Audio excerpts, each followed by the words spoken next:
다 찾으신 줄 알고 한 절씩 교독으로 읽겠습니다. 만 2년 후에 바로가 꿈을 꾼즉 자기가 하숫가에 섰는데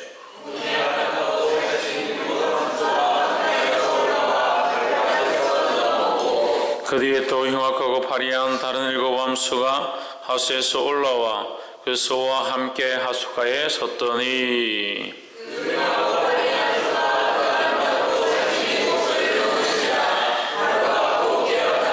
다시 잠이 들어 꿈을 꾸니 한 줄기에 무성하고 충실한 7 이삭이 나오고 그 세약한 7 이삭이 무성하고 충실한 7 이삭을 삼킨지라 바로가 깬즉 꿈이라.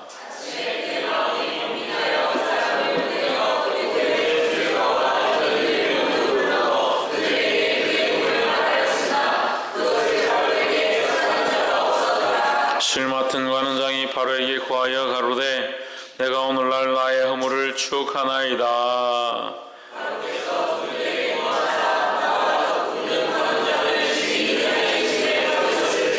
나와 그가 하룻밤에 꿈을 꾼즉 각기 징조가 있는 꿈이라. 그곳에 시위대장의 종된 히브리 소년이 우리와 함께 있기로 우리가 그에게 구하매 그가 우리의 꿈을 풀되 그 꿈대로 각인에게 해석하더니 그 해석한 대로 되어 나는 복직하고 그는 매어 달렸나이다.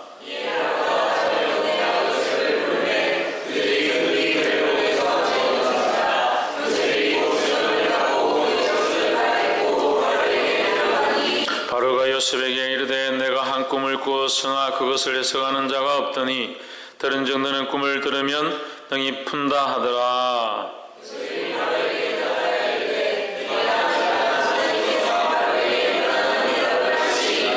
바로가 요셉에게 이르되 내가 꿈에 하숫가에 서서 보니 살찌고 아름다운 7 암수가 하숫가에 올라와 갈밭에서 뜯어먹고 그 뒤에 또 약하고 심히 흉악하고 파리한 7 암수가 올라오니 그것이 흉악한 것들은 7 땅에서 내가 아직 보지 못한 것이라. 그 파리하고 흉악한 수가 처음에 7 살찐 소를 먹었으며 먹었으나 먹은 듯 하지 아니하여 여전히 흉악하더라. 내가 곧 깨었다가 다시 꿈에 보니 한 줄기에 무성하고 충실한 7 이삭이 나오고 그 후에 또 세약하고 동풍에 많은 7 이삭이 나더니 그 세약한 이삭이 좋은 7 이삭을 삼키더라. 내가 그 꿈을 술객에게 말하였으나 그것을 내게 보이는 자가 없느니라.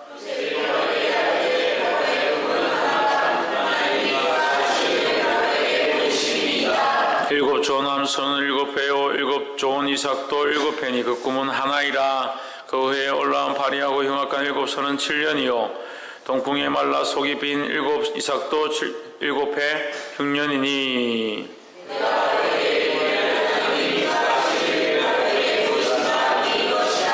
온 애굽 땅에 7 회를 큰 풍년이 있겠고 후에 7 회 흉년이 들므로 애굽 땅에 있던 풍년을 다 잊어버리게 되고 이 땅이 기근으로 멸망되리니 후에든 그 흉년이 너무 심함으로 이전 풍년을 이 땅에서 기억하지 못하게 되리이다.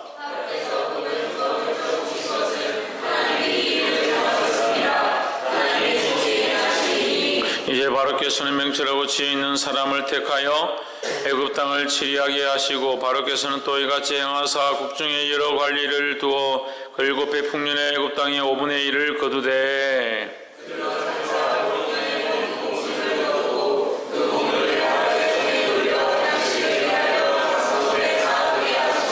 이와 같이 그 곡물을 이 땅에 저장하여 애굽 땅이 이말 7회 흉년을 예비하시면 땅이 이 흉년을 인하여 멸망치 아니하리이다.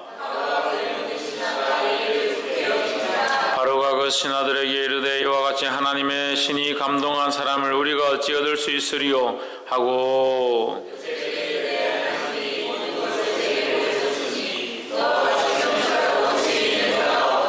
너는 내 집을 치리하라. 내 백성이 다 내 명령을 복종하리니 나는 너보다 높음이 보다뿐이니라.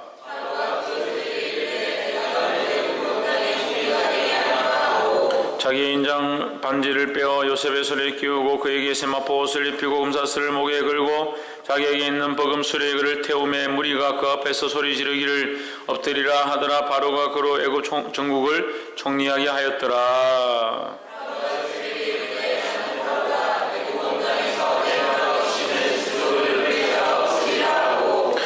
요셉의 이름을 사브나 바네아라 하고 또 온 제사장 보디베라의 딸 아스낫을 그에게 주 아내를 삼게 하니라. 요셉이 나가 애굽 온 땅을 순찰하니라.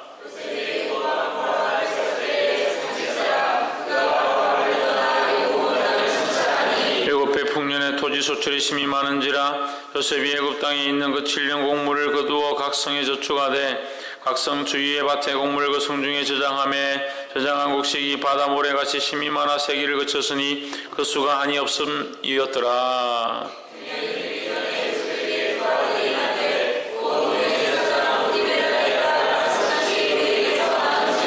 요셉이 그 장자의 이름을 므낫세라 하였으니 하나님이 나로 나의 모든 고난과 나의 아비의 온 집 일을 잊어버리게 하셨다 하며 차자의 이름을 에브라임이라 하였으니 하나님이 나로 나의 수고한 땅에서 창성하게 하셨다 함이었더라. 요셉의 말과 같이 7배 흉년이 들기 시작하며 각국에는 기근이 있으나 애굽 온 땅에는 식물이 있더니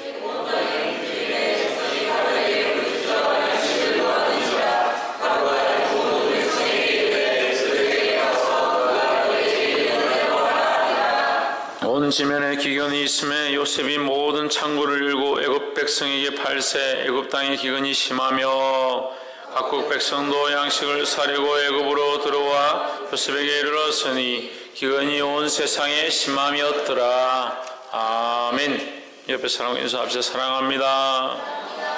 축복합니다. 할렐루야. 우리가 어제 꿈을 해석하는 자라는 말씀으로 우리가 함께 나누었습니다. 세상에 많은 사람들이 꿈을 꾸지만 헛된 꿈을 꾸고 그 꿈이 헛된 것이 아니라 실제로 이루어진다 하더라도 그 꿈이 하늘 아라의 소망, 영원한 것이 아니라면 그것은 잠시 이 땅에 있다가 썩어질 것들이라는 거죠. 그래서 우리는 무슨 꿈을 꿀 수 있는 자, 하늘의 소망을 둔 자, 하늘의 꿈을 꾸는 자들로서 세상에 헛된 꿈을 꾸는 자들에게 하늘의 꿈을 가르쳐주고 하늘의 소망을 심어주는 자가 되어야 한다는 겁니다.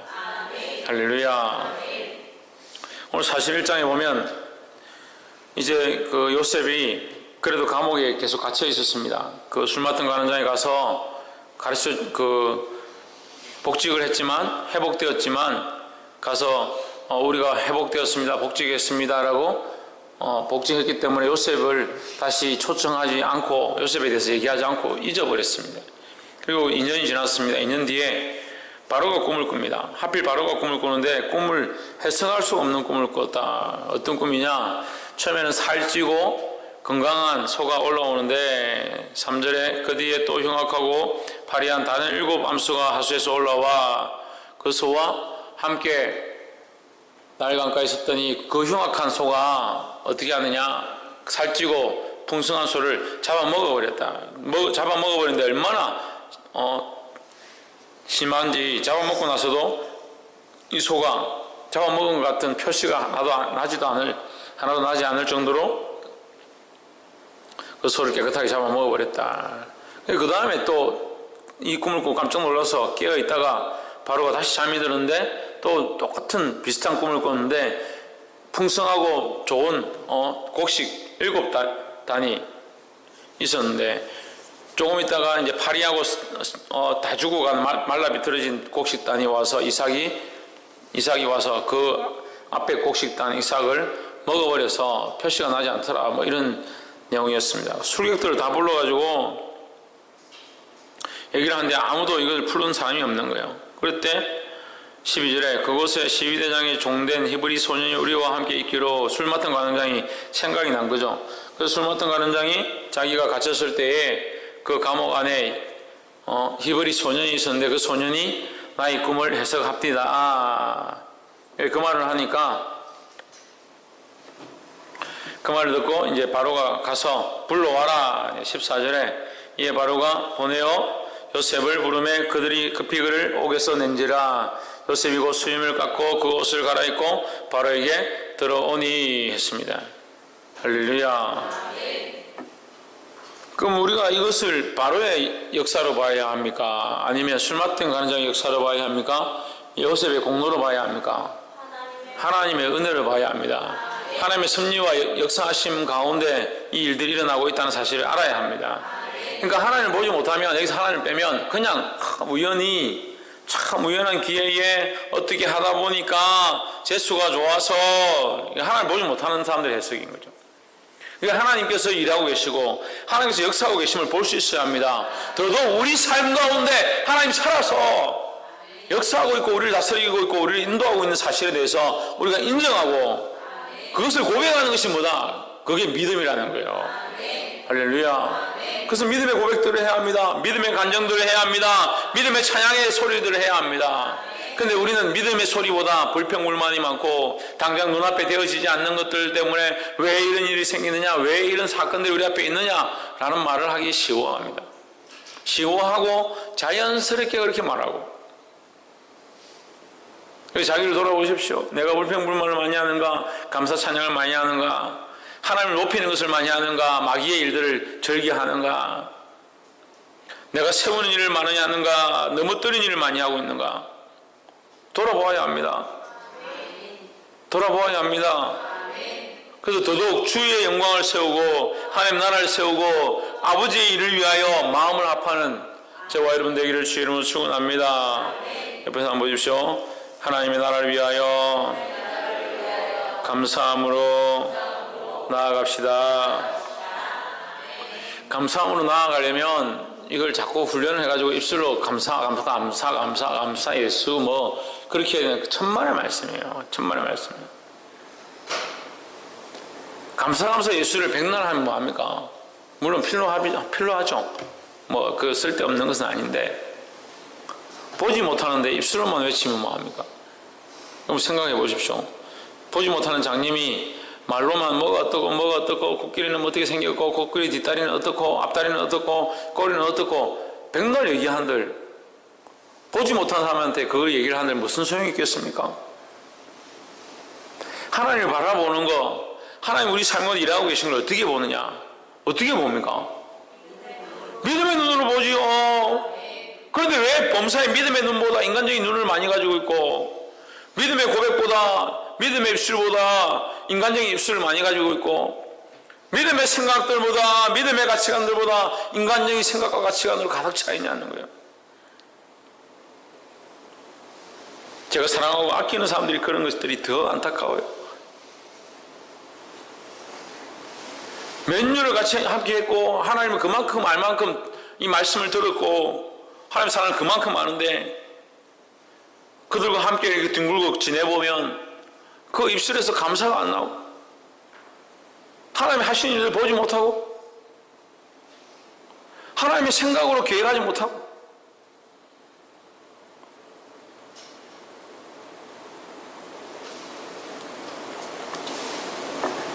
그러니까 하나님 영광을 위하여 그 봐라 하나님이 이렇게 하시지 않느냐 하나님 우리를 이렇게 도우시지 않느냐 이래야 되는데 반대가 되는 거예요. 그 봐라 내가 불평불만하고 얘기했지 않냐 또 그리 됐지. 도대체 믿음이 어디 있어요? 믿음이 어디 있어요? 믿음은 꼭꼭 숨겨놨다가 하나님 예수님 오실 때 꺼낼 겁니까? 땅에 묻어놨다가 주여 받으십시오. 제게 주신 이 믿음 제가 꼭꼭 숨겨놨다가 주님 오실 때 꺼냈습니다. 그렇게 할 겁니까? 사용하십시오. 드러내십시오. 발견하십시오. 하나님의 사랑을 가지고 하나님을 향한 믿음을 가지고 하나님을 향한 그 열정을 가지고 이 생각들과 바라보는 것들과 입술과 이 삶의 모양을 쓰면은 어떻게 됩니까? 나의 입술을 통해서 듣는 자들이 또 하나님을 고백하고 하나님 앞에 나오게 되고 그럼 내가 2달란트의 이 사역들을 하면 다른 사람이 이 얘기를 듣고 함께 사역하면 같은 2달란트가 남는 겁니다. 내가 눈으로 바라보고 하나님 하신 일을 바라보고 그것을 목격하고 더 감격해야 하면 다른 사람들이 보지 못하는 것들을 더 보게 되고 하나님께서 그렇게 하실 것들을 더 기대하게 되는 거예요. 할렐루야. 그게 더 풍성해지죠. 생각과 가치관도 마찬가지로 하나님이 하실 것들을 위하여 하나님의 영광을 위하여 내가 인간적인 일들로 이것을 할 수 있지만 하나님의 영광을 위하여 이 일을 하기 시작해요. 내가 하는 삶의 목적과 방향과 하는 사역들이 바뀌어가는 거예요. 하나님의 영광을 위해서. 그래서 전에는 내가 2달란트 가진 자로 그냥 이렇게 걸어왔었는데 내가 바라보는 것이 바뀌어지고 생각하는 것이 바뀌어지고 입술로 고백하는 것이 바뀌어지고 행하는 것이 바뀌어지면 내 삶이 하나님으로 가득해져 가는 거예요. 내 삶이 하나님의 영역들로 가득해져 가는 거예요. 할렐루야. 그래서 하나님의 나라가 내 삶에 확장되어지는 역사가 있는 겁니다. 할렐루야. 그런 삶이 되어져. 왜 맨날 불평불만하고 이 앞에서 올라오지 못하고 넘어서지 못하고 그렇게 하고 있냐고요.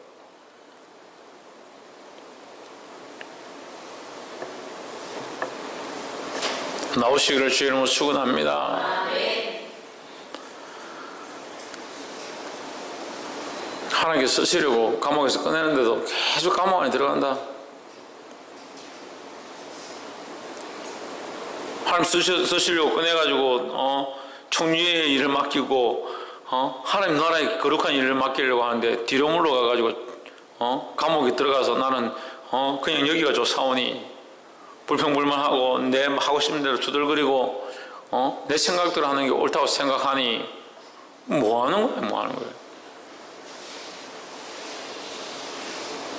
보게 되기를 주의 이름으로 축원합니다.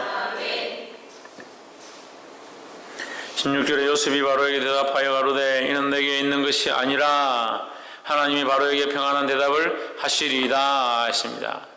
요셉이 여전히 하나님을 두려워하고 하나님과 동행하는 삶을 살았다는 거예요. 그가 끌려왔을 때도 하나님과 동행하는 삶을 살았습니다. 또한 보디발 장군의 집에 거기서 이 일을 맡아서 할 때도 집안 일을 맡아서 할 때도 하나님이 함께 하심을 알고 두려워했고 죄를 멀리했습니다. 감옥에 갇혔을 때도 여전히 하나님 그와 함께 하심을 기억했습니다. 그렇기 때문에 하나님이 그를 버리지 않았다는 거예요. 하나님 여전히 그를 향하고 계시고 요셉 또한 하나님 앞에 서 있었습니다. 바로 그 앞에 왔을 때도 여전히 요셉은 뭐하고 있는가? 하나님이 그와 함께 하심을, 이것이 나의 능력이 아니라 하나님께서 내게 주셨음을 하나님을 높이고 하나님을 찬양하는 일들을 계속했다는 거죠. 할렐루야.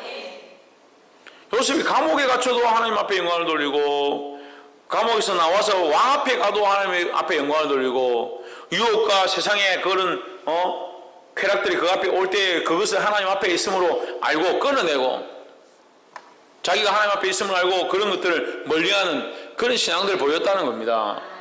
할렐루야. 옆에서 한번 보십시오. 하나님 앞에서 믿음으로 행합시다. 할렐루야. 그래서 우리 교회는 의사들 앞에서도 믿음으로 고백하는 일들이 좀 있었으면 좋겠어요. 의사들 앞에서도. 의사들과 병자들 앞에서도 믿음으로 고백하고 하나님께서 역사하실 겁니다 하는 그런 믿음의 고백들이 있기를 주의 이름으로 축원합니다. 제가 전에도 말씀드렸는데 하나님은 과학 아래에 있는 것이 아니라 과학 위에 있습니다. 의학 아래에 있는 것이 아니라 의학 위에 있습니다. 하나님께서 세상 천지 만물을 창조하셨고 모든 것의 주권자이십니다. 그리고 그것을 우리가 믿는 거지요. 우리 스스로 하나님을 과학 밑에, 의학 밑에, 지식 밑에, 도덕 밑에, 윤리 밑에다 집어넣어가지고 그 하나님을 믿는다 하면 스스로가 더 못한 하나님을 만들어서 믿고 있고 그게 무슨 믿음이고 신앙이냐는 거예요. 자기 스스로가 그걸 깨쳐야 되잖아요. 볼 수 있게 되기를 주의 이름으로 축원합니다. 그래서 요셉에게 25절에 요셉이 바로에게 고하되 바로의 꿈은 하나이니라 이 꿈을 얘기하니까 요셉이 이제 해석해 주는 겁니다. 그 좋은 소와 좋은 이삭도 같은 것이고, 흉악하고 안 좋은 그 소와 안 좋은 그 이삭도 같은 꿈이다. 하나다. 그래서 해석을 하는데 7년 동안 풍년이 있고 큰 29절에 온 애굽 땅에 7회 큰 풍년이 있겠고 후에 7회 흉년이 그러므로 애굽 땅에서 있던 풍년을 다 잊어버리게 되고 이 땅이 기근으로 멸망하리니 했습니다. 그럼 자 봅시다. 7회 풍년이 들고 7회 흉년이 들었습니다. 그래서 이 땅이 멸망하게 될 것이다 라고 얘기하는 것은 멸망하기를 원한다는 겁니까? 멸망하기를 원한다고 얘기하는 겁니까? 그럼 왜 꿈을 줍니까? 멸망하기 원하는데 내버려 두면 자동으로 멸망하겠죠. 멸망하기 원하는데 왜 꿈을 해석하겠습니까? 왜 그럼 이런 이 꿈을 해석해 주는 겁니까? 이 멸망을 피하라고 하는 거죠. 할렐루야. 그래서 우리는 이 요셉과 같은 이 사역들을 해야 되는 거예요. 멸망을 피할 수 있도록, 형벌을 피할 수 있도록, 지옥의 사망의 권세를 피할 수 있도록, 구원의 자리에 들어가게 할 수 있도록 우리가 이 복음을 전하는 자의 역할을 해야 되는 겁니다. 할렐루야. 요셉의 사명을 우리가 감당해야. 옆에서 한번 보십시오. 요셉의 사명을 감당합시다. 어떻게 감당합니까? 어떻게 감당합니까? 요셉의 사명을? 예? 어떻게 감당한다고요? 복음을 전함으로. 복음을 전함으로. 할렐루야. 복음을 전함으로 요셉의 사명을 감당하는 자가 되어야 합니다. 그래서 입술에서 복된 소식들이 나와요. 복된 소식이. 우리가 이 복된 소식을 전해도 하나님 앞에 믿고 돌아올 사람들이 부족한데, 복된 소식이 아니고 복되지 않은 소식을 자꾸 말하면 안 돼요. 바꾸시기를 주님은 축원합니다. 그래서 결국 이 요셉을 통해서 애굽을 살리려고 하시는 하나님의 마음이다라는 거죠. 근데 그 뒤에 내면은 뭡니까? 애굽을 살리는 것이 목적이 아니라 이스라엘을 구원하시고자 하는 하나님의 계획이 있다라는 겁니다.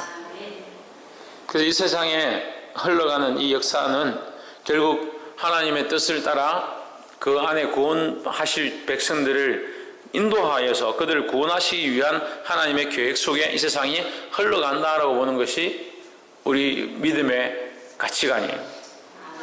할렐루야. 그러니까 이 세상에 어떤 일들이 일어나고 사건 사고가 일어나는 것들을 그냥 보고 그냥 뭐 일어났구나, 뭐 일이 됐구나 이렇게 보는 것이 아니라 하나님께서 우리를 구원하시기 위해서 이 일들을 하고 계신다. 또 믿지 않는 자들을 할 수만 있으면 구원의 자리를 이끌기 위해서 이 일을 하고 계신다. 그런 마음을 가지고 그런 사건 사고를 볼 때 이제 멸망했다, 이제 망했다, 이제 다 죽었다, 끝났다 이렇게 하는 것이 아니라 그런 사건 사고를 볼 때 우리가 더더욱 힘을 써서 이 복된 소식을 전하고 구원으로 이끌어드리는 일들을 해야 되는 거예요. 할렐루야.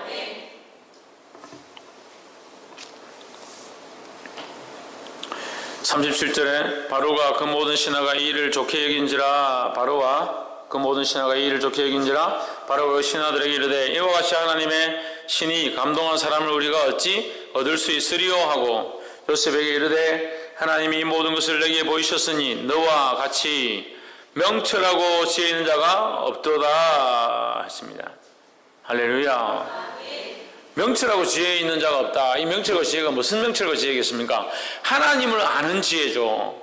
할렐루야. 하나님이 주신 명철이죠. 명철은 분명하게 본다는 거죠. 분명하게 판단할 수 있다는 거죠. 우리가 하나님이 주신 관점을 가지고 모든 사건들을 명철하게 볼 수 있는 지혜가 있어야 되는 겁니다. 할렐루야. 그 믿음을 딱 떼면요, 이게 명철하지 않아요. 다 명철하지 않아요.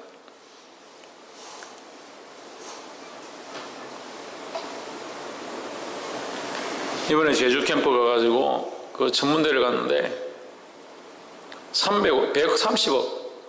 130억 년 동안 이 우주가 빅뱅 이후에 이렇게 형성됐다 이렇게 그림을 그려놨습니다. 그러니까 평소 같으면 제가 그냥 지나갈 건데 보니까 이게 글을 써놨는데 이 사람들 그래도 중립적인 입장에서 글을 써놓은 거예요. 많은 이론들이 있지만 아직까지 이 이론이 정확하게 증명되는 것이 없고 앞뒤가 이렇게 논리적으로 맞는 이론이 하나도 없다. 그 중에서 그나마 이론이 좀 말이 되고 많은 사람들이 따르는 이론이 이 빅뱅 이론이다. 그래서 우리가 여기에 기록한다라고 이렇게 표현해 놓은 거예요. 자기들 스스로 이것이 논리적이지 않다. 그리고 이 논리가 정확히 맞는 것이 없다라는 것을 인정하고 이것을 기록한 거예요. 그래서 그나마 그래도 참 잘해놨더라고요. 그냥 상식적으로 생각해도 이제 승리하고도 제가 이렇게 토론을 좀 했지만 태양이 머물러 있습니다. 그죠? 태양이 우주의 중심도 아닌데 그냥 멈춰 있습니다. 근데 지구는 돕니다. 궤도 이탈도 하지 않고 계속 돌고 있습니다. 빅뱅에 터졌는데 어떻게 한 자리를 그대로 돌고 있냐? 한 자리 돌고 있냐? 유엘이 말씀 듣고 있나? 뭐가 터졌다고? 뭐가 터져? 뭐가 터졌다고?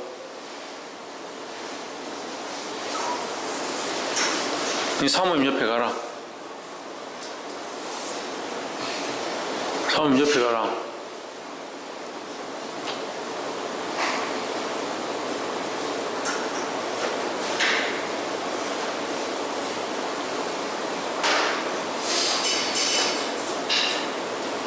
우주가 대폭발을 해가지고 폭발하면 어떻게 돼요? 온 사방으로 날아가는데 어떻게 태양은 그대로 멈춰 있어요? 움직이잖아요. 그 주위에 지구가 이 태양계의 모든 행성들이 질서정연하게 부딪히지 않고 그걸 130억 년이 합시다. 135억 년 동안 계속 돌고 있는 거예요. 위치를 이탈하지 않고. 그것도 지구가 이 5도입니까? 자전 각도가 이게 기울어 있죠. 이 기울어진 것들이 하나도 틀어지지 않고 1도만 틀어져도 지구의 생물이 살 수 없대잖아. 근데 이게 안 틀어지고 135억 년 동안 135억 년이라고 가정할 때 틀어지지 않고 그 자리를 계속 맴도는 거예요. 그것도 하루에 한 바퀴씩 돌면서 제자리 돌면서 365일 만에 한 바퀴 딱 돌아와. 365바퀴를 돌면서 제자리에 딱 돌아와. 항상 그 자리에 와요. 항상 그 자리에. 135억 년 동안. 말이 안 되잖아요. 폭발했는데.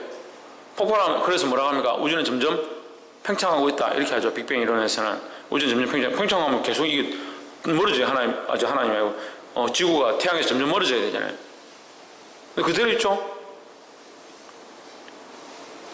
진화론의 그 결론이 뭐냐면 점점 무질서해져 가는 것이 우주다. 이게 그 진화론의 결론이에요.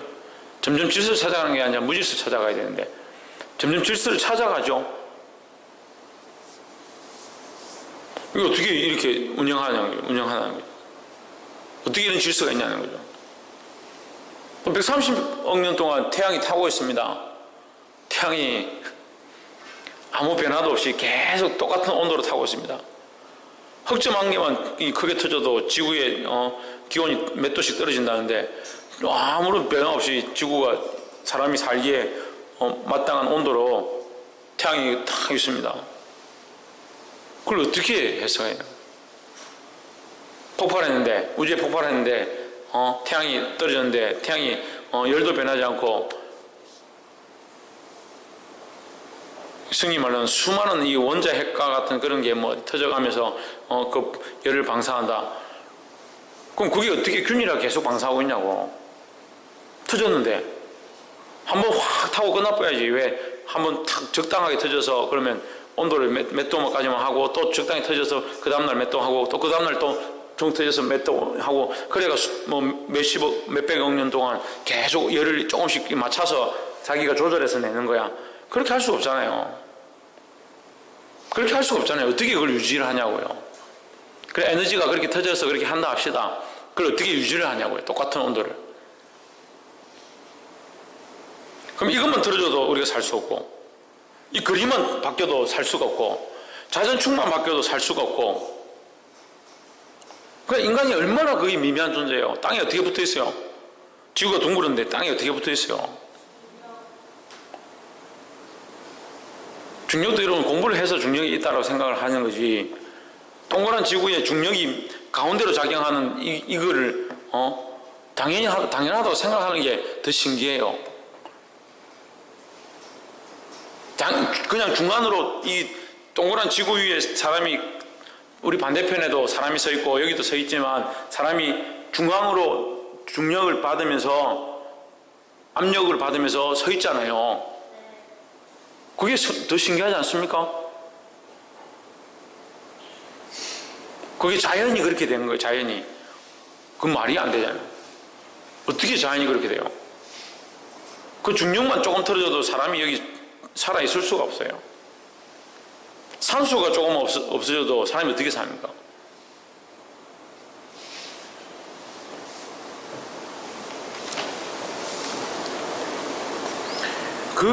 그 수많은 것들을 볼 때 하나님의 섭리를 말하지 않을 수가 없어요.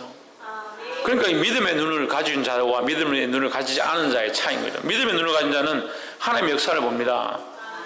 유엘이 뭘 본다고? 뭘 가진 자는?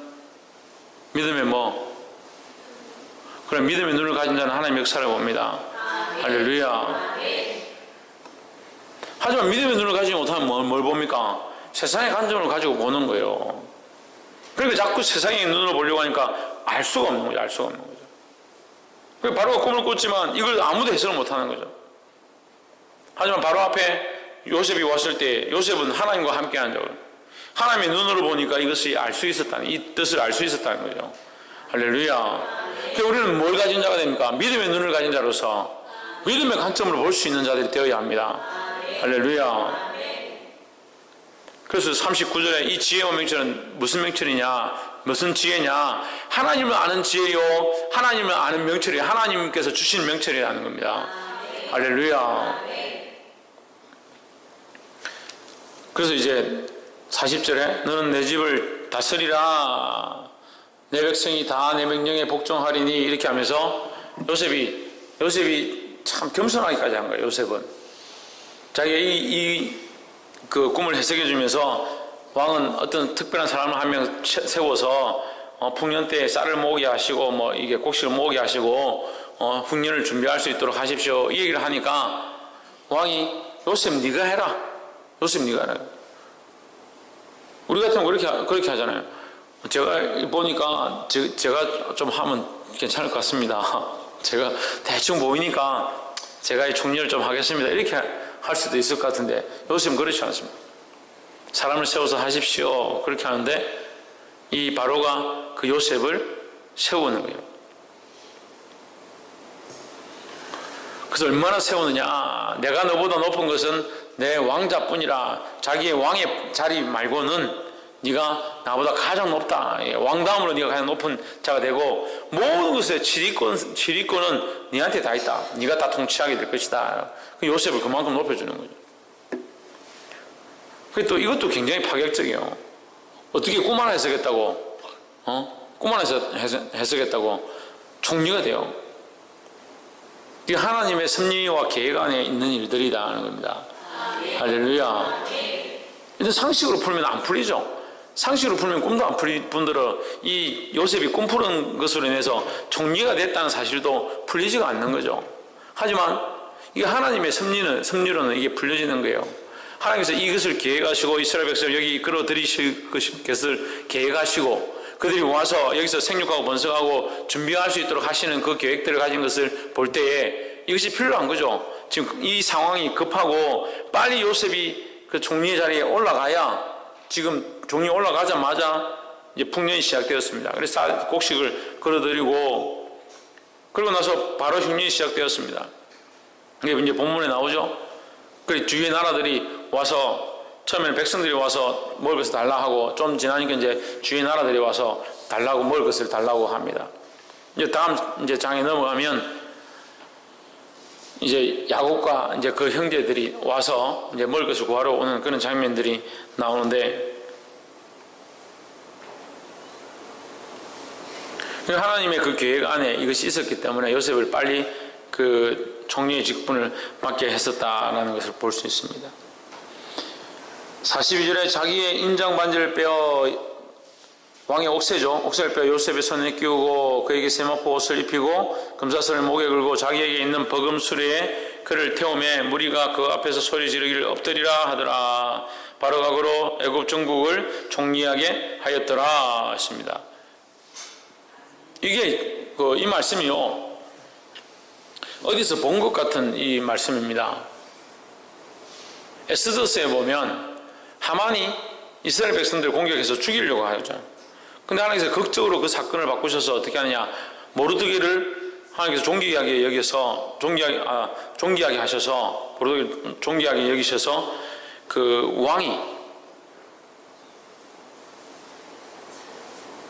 왕이 모르드게를 높여가지고 그에게 옷을 입히고 그 지팡이를 들이고 그 왕만 타는 수레를 타고 그 돌을 돌면서 왕이 존귀케 하는 자는 이렇게 하실 것입니다, 이렇게 외치는 그 장면이 나옵니다. 그 장면과 같은 모습을 볼 수 있습니다.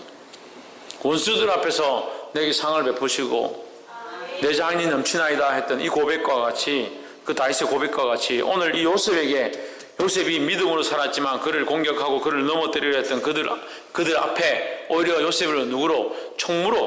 총리로 세우셨다는 거죠. 그 시위대장보다 총리는 훨씬 높은 거죠. 시위대장이나 다른 많은 사람들이 있었지만 이제 요셉을 아무도 건들 수 없는 그런 자리에 하나님께서 올리셨다는 겁니다. 할렐루야. 그래서 우리가 이 말씀만 봐도요, 우리가 많은 것을 깨달을 수 있고 많은 말씀을 할 수 있는데, 제가 시간이 없으니까 간단하게 몇 가지만 얘기하면, 원수 갚는 것이 우리에게 필요 없다는 거죠. 누가 갚으시냐? 하나님 갚으시는 겁니다. 요셉이 원수 갚으려고 싸우지 않았습니다. 더더욱 뒤에 가면 그 요셉이 이제 형제들에게도 그렇게 하는데, 원수를 갚지 않습니다. 계속 어떻게 하냐? 자기가 하나님 앞에 있음을, 하나님과 함께 하고 있음을 기억하는 거예요. 할렐루야. 그래서 우리는 뭐에 집중해야 되냐? 하나님 앞에 서 있으려고 하고, 하나님과 동행하려고 하고, 하나님 말씀에 순종하려고 하는 그 삶 앞에 집중해야 합니다. 그 믿음의 눈을 들어보고, 하나님을 생각하며 하나님을 바라보는 그 믿음의 가시관들을 보고, 하나님 원하는 뜻 앞에 서서 하나님이 원하시는 복음을 말할 수 있는 그런 삶을 살아가야 된다는 겁니다. 할렐루야. 말씀을 맺겠습니다.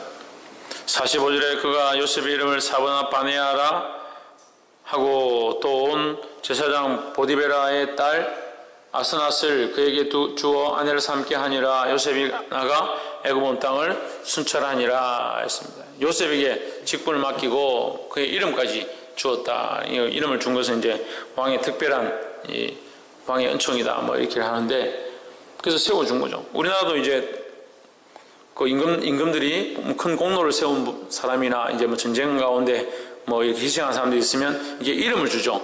그래서 호를 준다든지 무슨 특별하게, 옛날에는 성이 없는, 지금은 이제 다 성이 있고 이름이 있지만 옛날에는 이름 없고 성이 없는 사람이 많았습니다. 그래서 어떤 공로를 세우면 그 사람에게 왕의 이름을 이렇게 하사하는 그런 일들이 있죠. 그런 사건처럼 이제 바로도 요셉에게 그 애굽의 이름을 사브나 바네아라는 이름을 이렇게 줬습니다. 말씀을 맺겠습니다. 요셉이 그 꿈을 꾸고 그것을 해석한 것처럼 실제로 그 일들이 일어납니다. 55절에 애굽 온 땅이 주림의 백성이 바로에게 부르짖어 양식을 구하는지라. 바로가 애굽 모든 백성에게 이르되 요셉에게 가서 그가 너에게 이르는 대로 하라. 이것을 볼 때요, 요셉의 이 꿈 해석을 통해서 바로가 얼마나 요셉을 신뢰했고 그 신하들도 요셉을 따랐는지 그 사실을 알 수가 있습니다. 근데 사실 인간적인 논리를 보면 좀 그렇게까지 할 게 없잖아요. 꿈을 하나 해석했는데, 그렇다고 모든 신하가 그 소년에게, 나이도 많지 않은 소년에게 엎드려야 되고 굴복해야 되고 그렇게 할 만하지 않잖아요. 하지만 생명의 문제가 달린 거예요. 생명의 문제가 달리니까 그 애굽이 살 수 있는 방법은 이 요셉의 그 명철과 지혜밖에 없다라고 생각하니까 그들이 그 요셉에게 무릎 꿇고 그에게 순종할 수밖에 없었다는 거죠.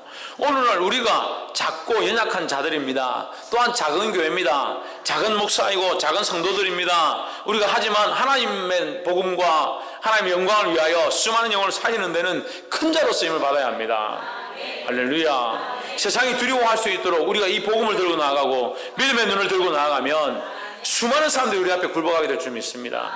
그 굴복하는 것을 적이는 것이 아니라 그들이 예수 그리스도를 알게 되면, 복음 앞에 나오게 되면 하나님의 구원을 얻게 될 것들을 기대하고 믿음의 고백들을 하고 믿음의 생각들을 하고 믿음의 가치관들로 바라보게 되기를 주의 이름으로 축원합니다.